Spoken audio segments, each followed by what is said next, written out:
Unidos para continuar aprendiendo de ti. Despeja nuestras mentes de tal manera que podamos asimilar el tema de la ocasión y toda la programación. En el dulce nombre de Cristo Jesús. Amén. Muy bien, pueden sentarse, ponerse cómodos. El Señor es maravilloso, ha permitido que estemos aquí una vez más. Yo espero y confío que ustedes sigan la secuencia. No ha llegado Tony. No ha llegado Tony. Lo espero, para el próximo sábado, en el nombre del Señor. Hay que irlo a buscar, hay que buscarlo a la casa y traerlo. Es que quiero darle un abrazo una vez lo vea, ¿no? Oye, familia, qué bueno es el Señor. Ha permitido que nuevamente estemos reunidos aquí en esta sala. Y déjeme decirle, es urgente hasta el último de atrás, es urgente el tiempo en que estamos viviendo, porque todo indica que el Señor Jesús está próximo a venir.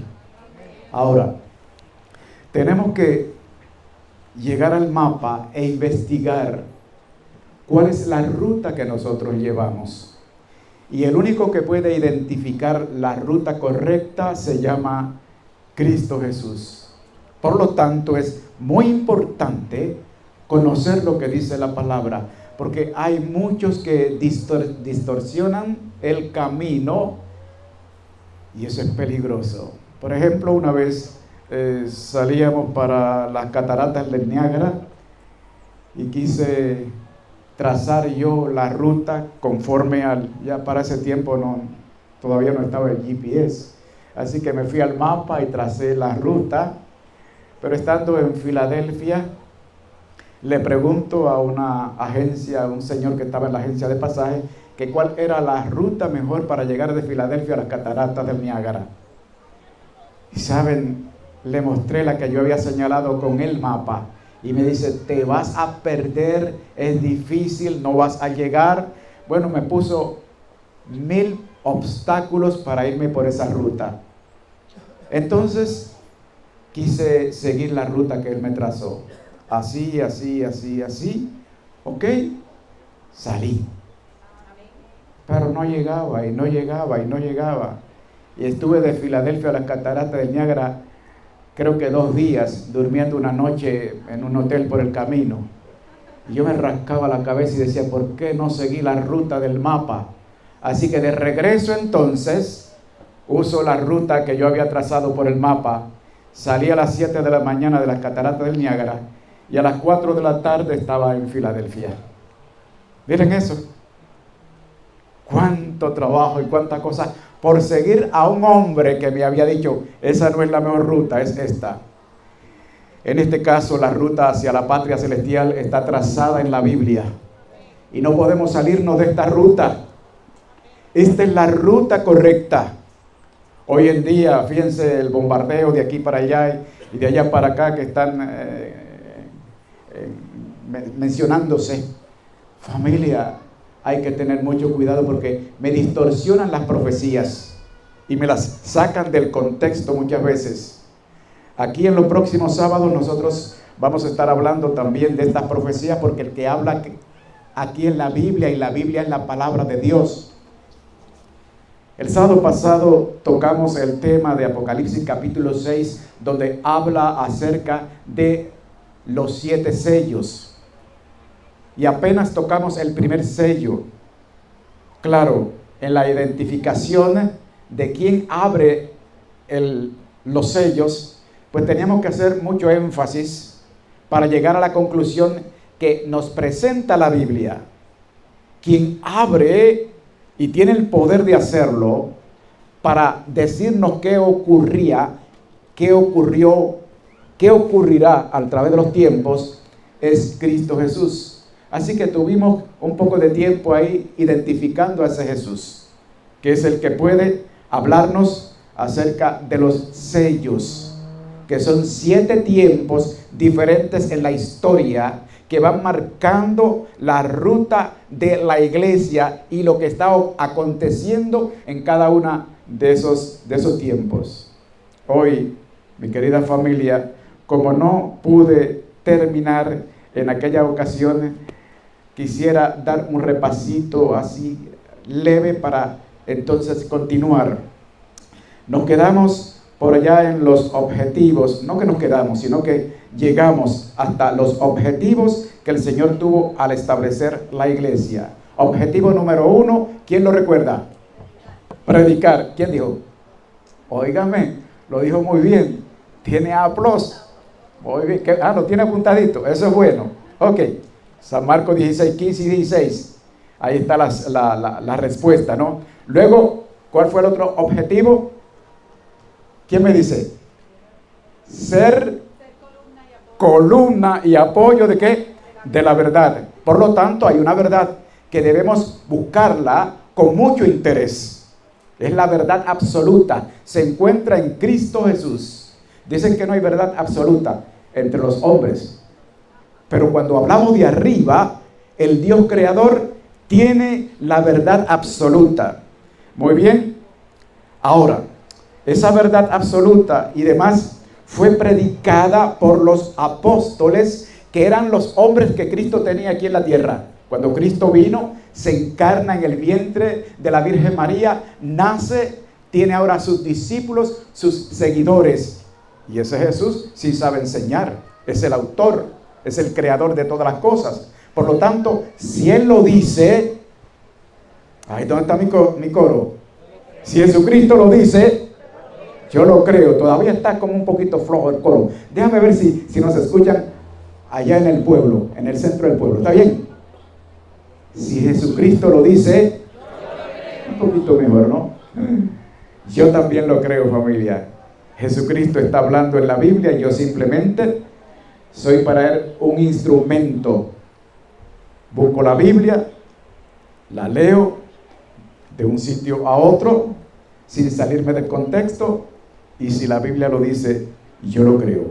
Esa verdad la han predicado los discípulos. Y por predicar esa verdad, óigame, recibieron ellos un tiempo difícil para su persona, pero a la misma vez soportaron ese tiempo difícil.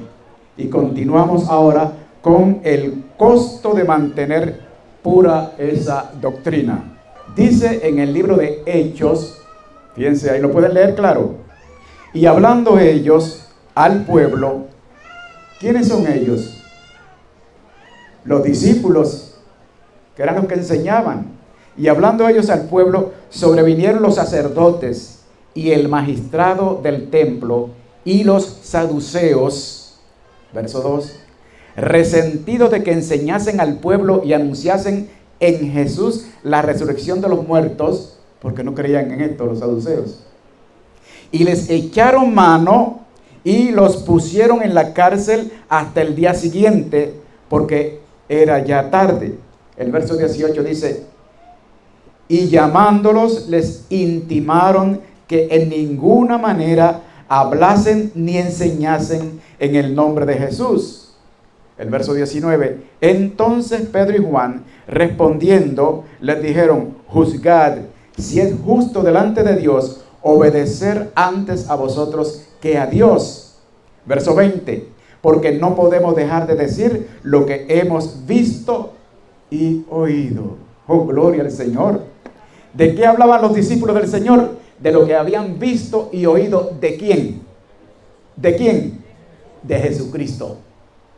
Y cuando se enseña lo que dice Jesucristo, óigame, al mundo, a la gran mayoría del mundo, escuchen bien la expresión, religioso, no le gusta. ¿Cómo que no le gusta? Si alaban y glorifican el nombre de Dios. Bueno, pero cuando yo tengo mi propia doctrina, yo quiero que se respete mi propia doctrina. Pero en este caso yo no quiero tener mi propia doctrina. Yo quiero presentar la doctrina pura tal como salió de los labios de Cristo Jesús, como está escrito en la Biblia. Eso fue lo que hicieron los discípulos. Y por presentar la doctrina de Cristo Jesús, ya ustedes han visto lo que dice la Biblia. Y hay más. Vamos a buscar otra cita más. Dice acá, en Hechos 5, 17 al 20. Hechos 5, 17 al 20. ¿Estamos? Eso es correcto. Dice la palabra: entonces, levantándose el príncipe de los sacerdotes y todos los que estaban con él, que es la secta de los saduceos, se llenaron de celo y echaron mano a los apóstoles y pusiéronlos en la cárcel pública. Verso 19. Mas el ángel del Señor, abriendo de noche las puertas de la cárcel y sacándolos, dijo: id, y estando en el templo, hablad al pueblo todas las palabras de esta vida. Entonces fue el magistrado con los ministros y trájolos sin violencia, porque temían del pueblo ser apedreados. Y como los trajeron, los presentaron en el concilio, y el príncipe de los sacerdotes les preguntó, diciendo: ¿no os denunciamos estrechamente que no enseñéis en este nombre? Y aquí habéis llenado a Jerusalén de vuestra doctrina y queréis echar sobre nosotros la sangre de este hombre. Verso 29. Y respondiendo Pedro y los apóstoles dijeron: es menester obedecer a Dios antes que a los hombres. Fíjense, están teniendo problema los discípulos de Cristo por enseñar como Cristo les dijo que enseñasen, por enseñar la doctrina del cielo. Se están encontrando con problemas. ¿Lo estamos viendo? Si la Biblia lo dice, yo lo creo. Eso se repite en tiempo presente. Hay otra cita más que la encontramos en el libro de Hechos, capítulo 6, verso 8. Dice: empero Esteban, lleno de gracia y de potencia, hacía prodigios y milagros grandes en el pueblo. Hechos 7, 60 dice: y puesto de rodillas, clamó a gran voz: Señor, no les imputes este pecado. Y habiendo dicho esto, ¿qué pasa? Ese dormir es el sueño de la muerte. Lo apedrearon a Esteban. ¿Por qué apedrearon a Esteban, familia? Por predicar la doctrina de arriba, por predicar la doctrina de Cristo Jesús, quien fue el que les enseñó a estos discípulos: vayan y prediquen la verdad, mi doctrina pura, predíquenla. Y cuando se predica la doctrina pura de Cristo, hay conflictos en la tierra. Aquí encontramos un mártir llamado Esteban. Muere por predicar a Cristo Jesús. Bueno, si es así, entonces yo no quiero predicar a Cristo Jesús. ¿Puede pensar alguien así? Debe decirle que vale la pena morir en los brazos del Señor. A mí me han tirado piedras por predicar la palabra de Dios. Me han tirado fuego en antorchas por predicar la palabra de Dios. Me han acusado, me han llevado a la policía por predicar la palabra de Dios. Predique la palabra de Dios como dice la Escritura, y usted verá qué pasa. Pero en el nombre de Cristo Jesús, estos hombres continuaron predicando lo que dice la palabra. Óigame, ¿y qué pasó con ellos? Fíjense esto: Jacobo fue muerto a cuchillo por Herodes Agripa. Hombre fiel a Dios, dice la palabra que fue muerto a cuchillo por Herodes Agripa. Otro caso más, veamos el caso de Santiago. La historia nos dice que Santiago fue arrojado desde el pináculo del templo de Jerusalén por predicar la doctrina pura. Otro más, llamado Andrés. Andrés fue crucificado en África. ¿Por qué? Por predicar la doctrina pura del cielo. Bartolomé fue desollado vivo. ¿Qué quiere decir la palabra desollar? Es como tomar una navaja bien afilada y comenzar, mire, a sacarle la piel a uno, la cara, la frente, los brazos, el pecho, todo, dejándolo sin piel. Y ese fue el caso de Bartolomé, fue desollado vivo. Otro de los discípulos, San Mateo. ¿Qué pasó con Mateo? Fue acuchillado en Etiopía. ¡Qué terrible! ¿Por qué? Simplemente por predicar la doctrina, la palabra que Jesucristo, el pastor de los apóstoles, les enseñó y que les dijo: vayan y prediquen esto. Vayan ustedes y prediquen esto. Simón, ese Simón que nos habla la Escritura también, fue martirizado por Trajano hasta que murió también. Otro más, Tomás. ¿Qué pasó con Tomás? ¿Qué pasó con este otro hombre? Tomás lo asesinaron en la India. Y este otro, Tadeo, muerto a flechazos. ¿Quién soporta eso? El que está en Cristo Jesús. Nadie más. Otro más. Uno que era bien fuerte, bien guapo, bien atrevido, pero que en un momento dado, por dejar a Cristo a un lado un ratito de tiempo, fue cobarde.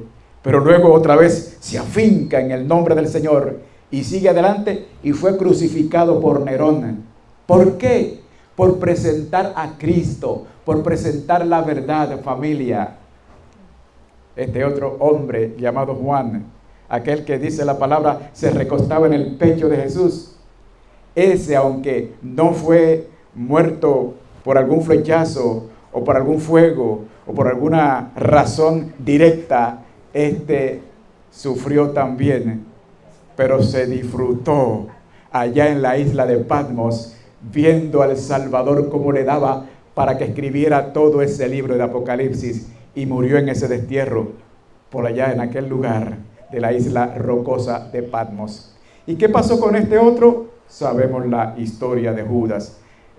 Nadie lo mató, él mismo se suicidó. ¿Por qué? Por no seguir a ¿quién? A Cristo Jesús. O sea, el que sigue a Cristo Jesús puede tener problemas, pero tiene una esperanza. El que no sigue a Cristo Jesús, de todas maneras, va a ser muerto y se va a perder para siempre. Vale la pena servir a Jesús, porque estos hombres a quienes ya repasamos cómo murieron, esos hombres tuvieron unas lindas victorias. Claro que sí, hubo victoria, familia. ¿Cuáles fueron esas victorias? En el día de Pentecostés, 3,000 fueron bautizados en un día. ¿Por qué? Por predicar la palabra de Dios. Y eso es bueno cuando la gente se convierte para Cristo Jesús. ¿Qué más sucedió? Este gran hombre llamado Saulo dejó de ser un Saulo perseguidor y se convierte a Cristo Jesús. Observó, escuchó y dijo: me voy con Cristo aunque me cueste la muerte. También murió, ¿sabe? Otro más de victoria, otra más, el evangelio predicado en todo el mundo conocido. Ellos pudieron predicar el evangelio como Cristo les enseñó en todas partes de aquel tiempo, de aquel mundo. Colosenses capítulo 1, verso 6 y también el verso 23, dice la palabra: el cual ha llegado hasta vosotros como por todo el mundo, y fructifica y crece, como también en vosotros desde el día que oísteis y conocisteis la gracia de Dios en verdad. Siempre permanecéis fundados y firmes en la fe, y sin moveros de la esperanza del evangelio que habéis oído, el cual es predicado a toda criatura que está debajo del cielo, del cual yo, Pablo, soy ministro. Así que el evangelio se predicó en aquel tiempo. Al mundo completo de aquel tiempo se le predicó.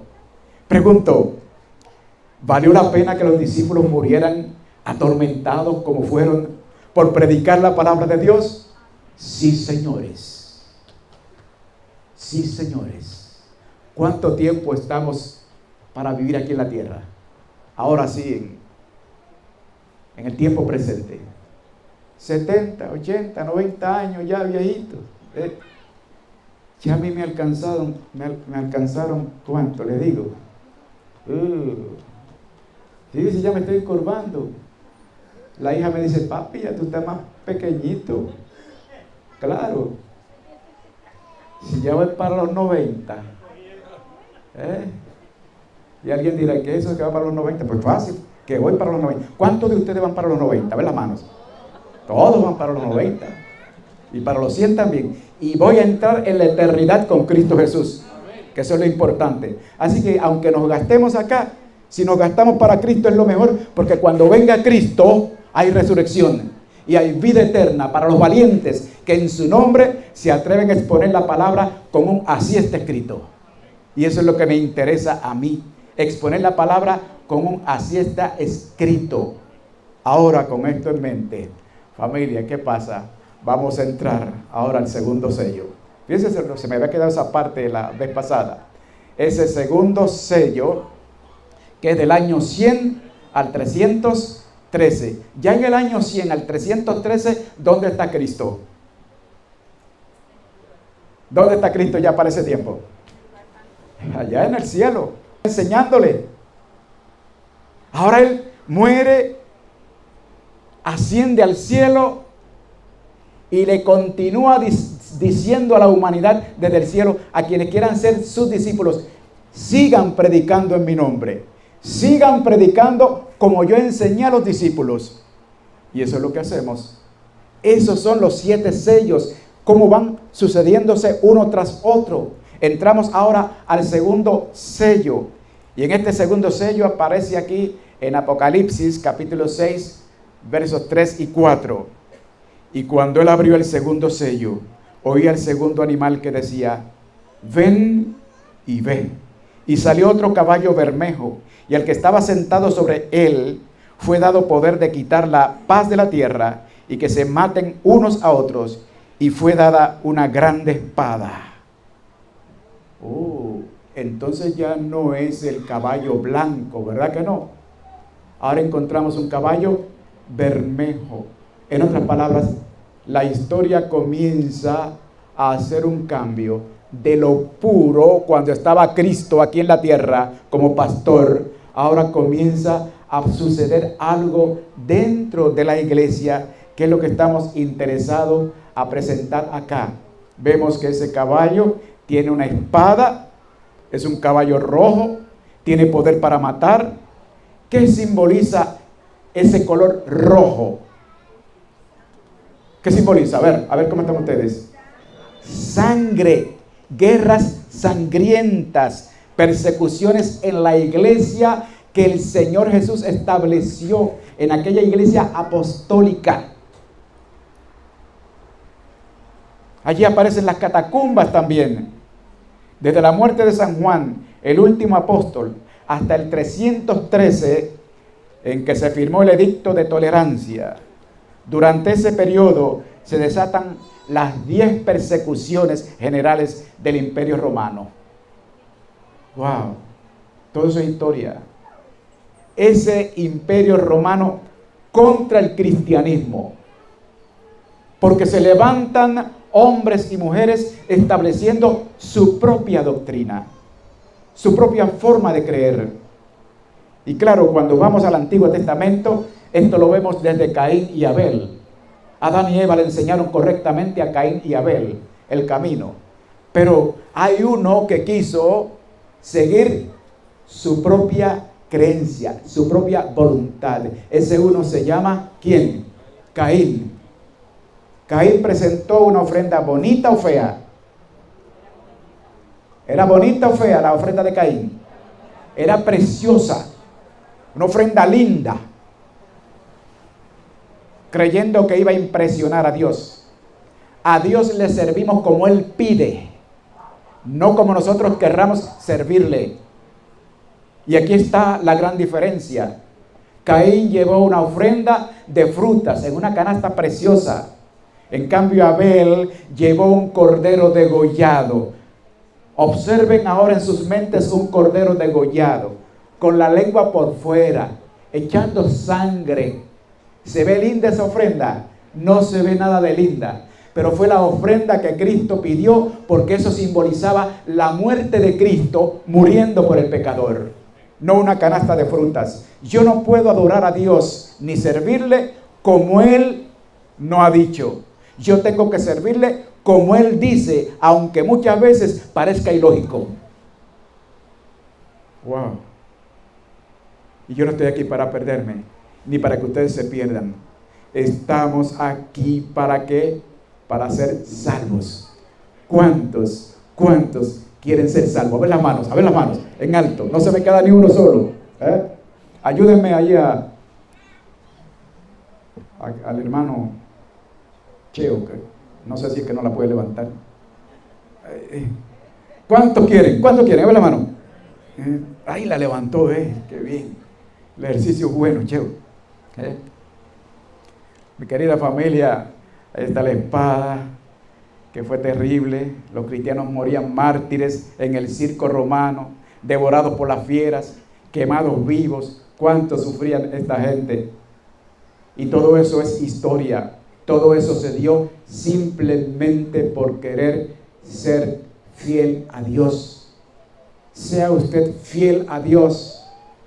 Y es uno apartado por allá porque no lo quiere muchas veces.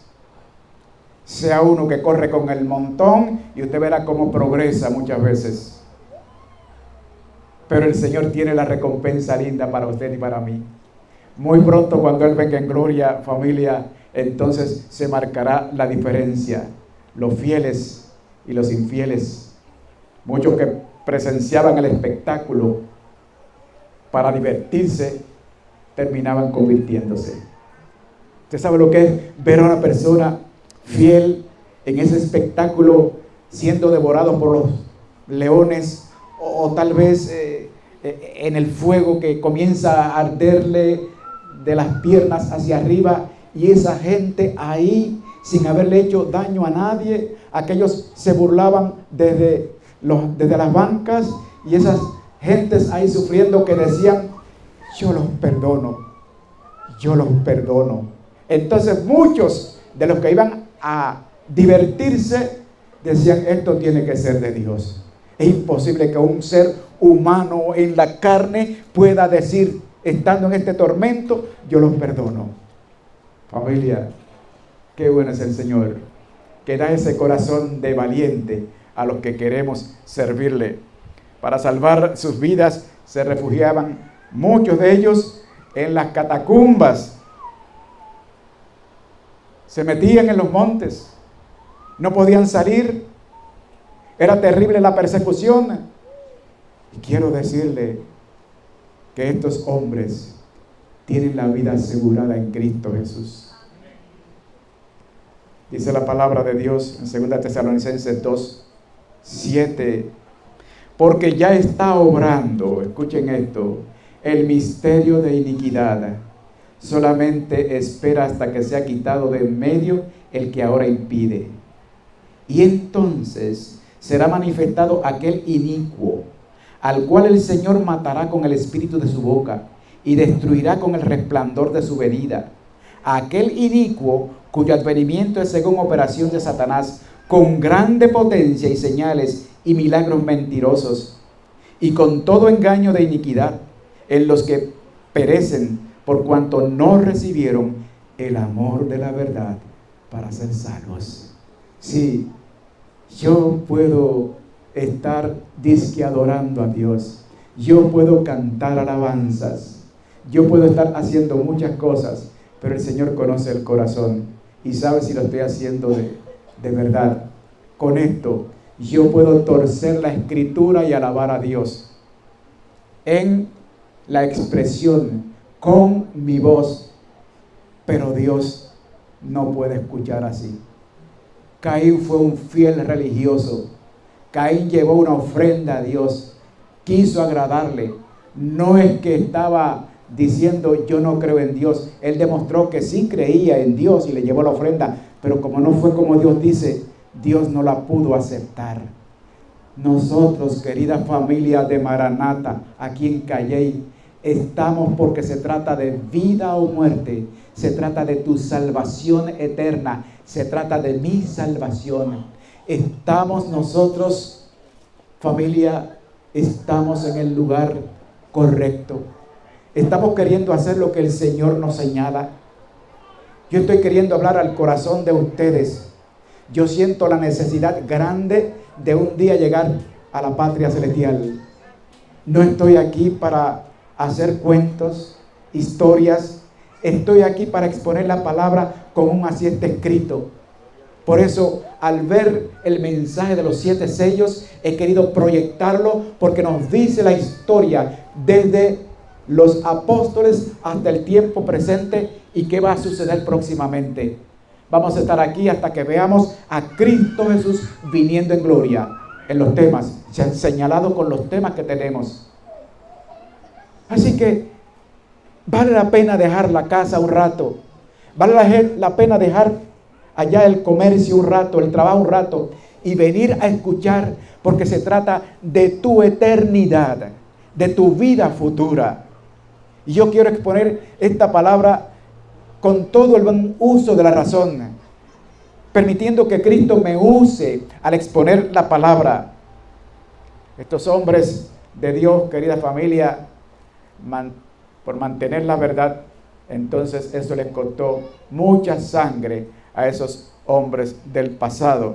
La verdad la encontramos en la doctrina de Cristo, no en otro lugar. O sea, la doctrina es lo que salió de la boca de Dios. Dios me dice, mira, no mates, no mato, no robes, no robo, no adulteres, no adultero. Esa es la doctrina. Acuérdate de guardar el sábado, el 4º mandamiento. Es parte de la doctrina, parte de las enseñanzas de Cristo. Yo no las quiero torcer, yo las quiero presentar aunque me cueste sacrificio aquí en la tierra, porque es mi vida eterna, es tu vida eterna. Yo pudiera presentarles tal vez otros temas donde pudieran verlos contentos, en movimiento y demás, y pudieran tal vez buscar 2,000, 3,000, 5,000 personas que nos reunamos en un salón grande. Pero yo no estoy buscando eso. Quisiera que el mundo entero se convierta al Señor. Yo ando buscando almas sinceras para el reino de Dios. A eso Cristo fue que me llamó. Ve y di la palabra como está. Ve y enseña como está. No se te ocurra cambiar absolutamente nada. Y la Biblia es la verdad. Así que la verdad la encontramos en Cristo. Y la doctrina es un conjunto de ideas, enseñanzas o principios básicos defendidos por un movimiento religioso, ideológico, político, etc. Eso es doctrina. Tenemos la doctrina cristiana, tenemos también la doctrina marxista, las doctrinas de la derecha tradicional. Tenemos las doctrinas astrológicas, que también son doctrinas. Tenemos la doctrina de la iglesia, o sea, la doctrina de Cristo. San Juan, verso 9, dice la palabra, ese no va a aparecer acá en la pantalla, pero es San Juan, el verso 9, dice, todo el que se aleja y no permanece en la doctrina de Cristo, no tiene a Dios. ¿Alguien lo encuentra en la sala y lo lee? Porque no estoy proyectando allá, porque si Morales lo dice no se puede creer, es si la Biblia lo dice. ¿Quién me lo lee? Verso 9. Segunda de Juan, el verso 9.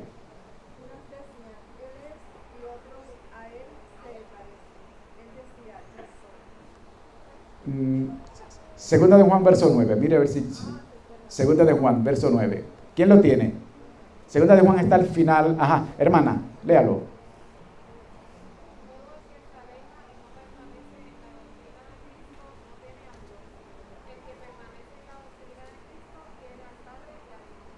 Muy bien, muchas gracias. ¿Vieron lo que dice? Ahora lo leo yo porque ya hay, tengo testigos allá, ya lo encontraron, porque es que no aparece acá. Todo el que se aleja y no permanece en la doctrina de Cristo, no tiene a Dios. El que permanece en la doctrina de Cristo, tiene al Padre y al Hijo. Y el verso 10 dice, si alguno viene a vosotros y no trae esta doctrina, no lo recibáis en casa, ni le deis la bienvenida. Eso es lo que dice la palabra de Dios. Entonces hay algo que es puro, algo que salió de la boca de Dios, algo que Jesús enseñó. Eso es lo que nos preocupa a nosotros, buscar lo que Jesús nos enseñó. Y si queremos encontrar lo que Jesús le enseña a la iglesia, debemos ir ¿a qué iglesia? A la iglesia del primer sello, a la iglesia apostólica. Ahí está lo que Cristo enseñó a sus discípulos. Lamentablemente, conforme va corriendo el tiempo, la doctrina se va, mire, ensuciando. Se va dañando. No porque sea así en la Biblia, porque en la Biblia está clara, sino porque el hombre, óigame, la ha torcido. Y eso es triste. Y esto está claro en la palabra de Dios.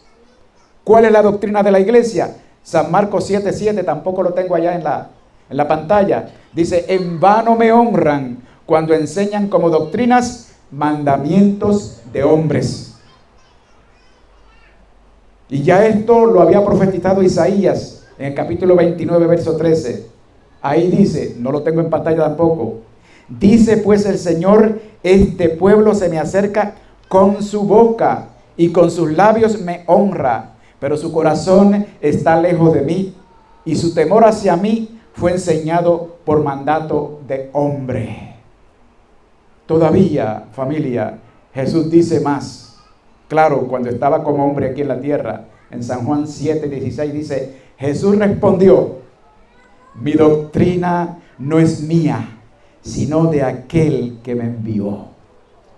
Fíjense, hay tantos versículos, no los pusimos en la pantalla, pero hay muchos que el Señor está hablando de su doctrina, o sea, de su verdad, de la palabra de Dios. Cada sello es un periodo de tiempo por el cual pasa la iglesia. Así que vamos corriendo. Usted ve esa raya al lado abajo de los sellos que están encima, la doctrina pura, pero de momento usted comienza a ver ¿qué? Una empinada. Cuando la doctrina comienza a caer, ahí entramos entonces en el tercer sello, son las 12. Aquí encontramos este tiempo, del año 313 al 538, cuántas cosas pasaron. Por lo menos me permiten ir a la introducción de este tercer sello. ¿Está bien? Son las 12. Déjenme ver los rostros. No veo a nadie con hambre todavía, así que un poquito más. Apocalipsis, eso fue del año 313 al 538. Y Apocalipsis capítulo 6, versos 5 y 6 dice, y cuando él abrió el tercer sello, oí al tercer animal que decía, ven y ve. Y miré, y aquí un caballo negro. ¡Wow! Primero era el blanco, luego bermejo, ahora vemos uno negro. Y el que estaba sentado encima de él tenía un peso en su mano. Y oí una voz en medio de los 4 animales que decía, 2 libras de trigo por un denario, y 6 libras de cebada por un denario, y no hagas daño al vino ni al aceite. Ya hemos visto, familia aquí presente, una iglesia que afrontó luchas para mantener la blancura doctrinal. Luego la iglesia que entregó la sangre de sus mártires durante el caballo rojo, ya lo hemos visto. Ahora, en tiempo presente de este otro sello, es representada por la antítesis del caballo blanco, un caballo negro. Y eso dice mucho, de lo blanco a lo negro. En otras palabras, aquí la doctrina se contamina. Mueren muchas doctrinas de la época blanca. En medio, o en cambio, ahí aparecen otras no bíblicas. A ver qué nos sigue diciendo. La doctrina se contamina. Muy bien. ¿Qué pasa cuando la doctrina se contamina? Algo interesante. Vienen las innovaciones introducidas al cristianismo. ¿Quieren ver unas poquitas? Unas poquitas, me están diciendo que sí. De las doctrinas introducidas, que no fue lo que Cristo enseñó. Pues vamos a ver una, que está por aquí. Rezar a los difuntos y persignarse. ¿Sabe cuándo comenzó esa doctrina? En el 310 después de Cristo. Eso no salió de la boca de Jesús. El Señor no enseñó eso a sus discípulos. Otra más. Miren, las velas. ¿Qué les trae las velas? Encender velas a los muertos. Desde el 320 después de Cristo comenzó esa doctrina también. Otra más, la primera ley dominical por Constantino en el año 321. Ley dominical. Suena a una ley de domingo, ¿verdad que sí? Miren, el sábado es el día de reposo. Eso dice la Biblia en toda la palabra, desde el Génesis hasta el Apocalipsis. El problema fue que Constantino, en el año 321 después de Cristo, ahí se hace ley que sea el domingo el día de reposo. Pero es una ley humana. Y cuando ahora yo predico que el sábado es el día de reposo, entonces ya yo no sirvo, ya yo estoy mal. Ya no vayan a escuchar a ese hombre que dice cosas viejas del Antiguo Testamento, que eso está abolido. Familia, esa es la palabra de Dios. Yo me ubico en la iglesia apostólica y Cristo le enseñó a los discípulos a guardar el sábado. La bienaventurada Virgen María guardó el sábado. Todos los discípulos, dice la Escritura, guardaron el sábado. Pero mire, la primera ley dominical por Constantino, o sea, la doctrina es torcida totalmente y se busca adorar a Dios y se hacen los templos hermosos y demás. Pero como se trata de vida o muerte, tú debes entender dónde tú estás ubicado. Y únicamente puedes hacerlo con una mente despejada, lista para ver y reflexionar y estudiar y decirle a Dios en oración y ayuno si es posible: Señor, enséñame la verdad, estoy perdido, estoy confundido, porque unos dicen que el domingo, otros dicen que el sábado, unos dicen que se coma esto y otros dicen que no se coma esto, unos dicen que se vista así, otros dicen que no se vista así, unos dicen una cosa y otros dicen otra. ¿Dónde, Señor, tú quieres que yo me ubique? Vaya a la iglesia del primer sello, la iglesia apostólica, donde Cristo llega a la tierra y le enseña a los discípulos la verdad. Gloria al Señor. Vamos a ver otra doctrina más. La veneración a los ángeles y santos, año 375 después de Cristo. Si usted ve las fechas, vamos a ir llegando hasta el tiempo nuestro, ¿sabe? De todo lo que se ha cambiado. Sí. Vamos a ver otra más ahí. La celebración diaria de la misa en el año 394 después de Cristo. Ya Cristo está en el cielo, ya hizo el trabajo con los discípulos acá, ya ascendió. Ahora el hombre comienza a cambiar lo que el Señor enseñó puro. ¿Qué más aparece acá? La adoración a María y llamarla Madre de Dios. Eso fue en el 414 después de Cristo que se comenzó a enseñar esa doctrina, inventada por el hombre también. ¿Qué otra doctrina más? Doctrina del purgatorio, por Gregorio, en el año 593 después de Cristo. Óigame, cómo se cambió la palabra de Dios. Interesantísimo esto, ¿no? Pero déjeme decirle que San Pablo profetizó que eso iba a pasar. Y pasó. San Pablo lo profetizó. ¿Y dónde aparece? Ahí en Hechos 20, 27 al 31. Y escuchen, estoy cerrando. Me han dado 5 minutos y estoy cerrando.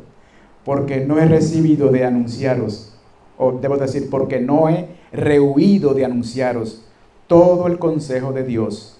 Por tanto, mirad por vosotros y por todo el rebaño en que el Espíritu Santo os ha puesto por obispos, para apacentar la iglesia del Señor, la cual ganó por su sangre. Porque yo sé, dijo Pablo, yo sé que después de mi partida entrarán en medio de vosotros lobos rapaces, que no perdonarán al ganado. Y de vosotros mismos se levantarán hombres que hablen cosas perversas para llevar discípulos tras sí. Por tanto, velad, acordándoos que por 3 años, de noche y de día, no he cesado de amonestar con lágrimas a cada uno. Pendientes, dice San Pablo.